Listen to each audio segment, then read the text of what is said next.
the sacred stone.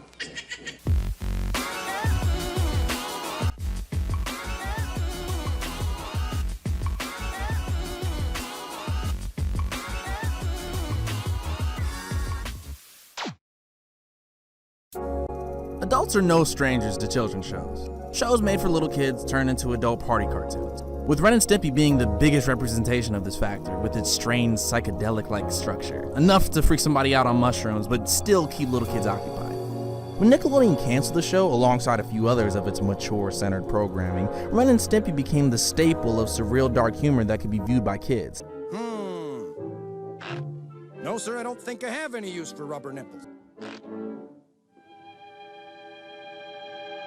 I'll tell you what, though. Do you have any rubber walrus protectors? Call the police.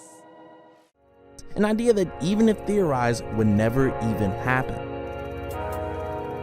SpongeBob is the only show to run alongside Ren and Stimpy that still has a lot of the same aspects and is still running today, with its recognizable close-ups, gross designs, and its adult innuendos, making these aspects with SpongeBob more recognizable today than its original inspiration. Though the show was still aimed at little children than adults, it still has a large adult fan base like all the other shows on here. Other shows like Ren and Stimpy started to get phased out and another era started to emerge. The most notable start for these was Ed, and Eddy. The crude nature of these television shows, while not trying too hard to disturb the viewer, instead caught them off guard. Take this scene for example. In this episode, Ed thinks that his toy has supernatural powers. While trying to obey the toy's command to eat his mattress, he willingly agrees. Even though this is already quite strange, how Ed actually goes about doing it is the weird part. Ah, hit the spot! The thing about Ed, and Eddy was that the show's creator, Danny Antonucci, was the creator of some really disturbing MTV bumpers.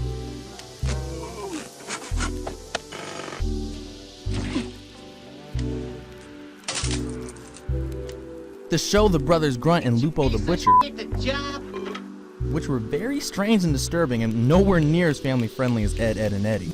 The Grim Adventures of Billy and Mandy is another big show that does a lot of adult-centered things for young children, but in a drastically different way than any of the other shows, being the main character is literally death, which is a mature subject for young children to even be exposed to. While that not being the actual main grab of the show, it deals with subject matter that would freak out a young kid but still make an adult laugh their head off. A good example of this is an example from an episode with this drugged out Yogi Bear who refers to Billy as a girl with Boo Boo having erect nipples. I just said erect nipples. The creator made a Kickstarter for a film called Dead Meat, which he plans to be like a spiritual successor to Billy and Mandy as an indie film. He plans to go all out on it and not make it kid-friendly at all.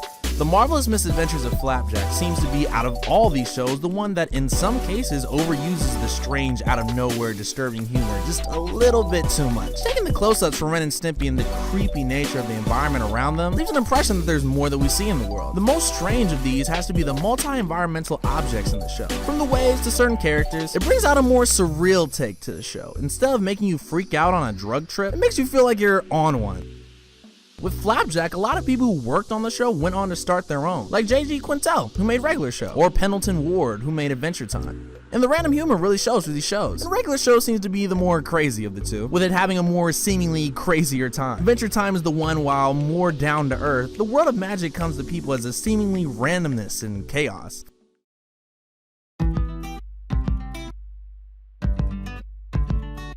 Flapjack, Billy and Mandy, Ed, and Eddy, Ren and Stimpy, Adventure Time, and SpongeBob. What all these shows have in common? The creator's willingness to go outside of the box. With children's programming, you would think that the whole point of it being children's content is to entertain. So why try and do something different from that? Well, some people come from a different mindset, who want to create shows that children would remember while they grow up, without wanting to have the limitations like Family Guy or South Park has, but still hit the people harder than that in a show they'll never forget. Whether it be shedding their skin off with a cheese grater or a drugged up bear running at you, these shows deserve more praise than they get for thinking outside the box when you're not allowed to. It's what made these shows great.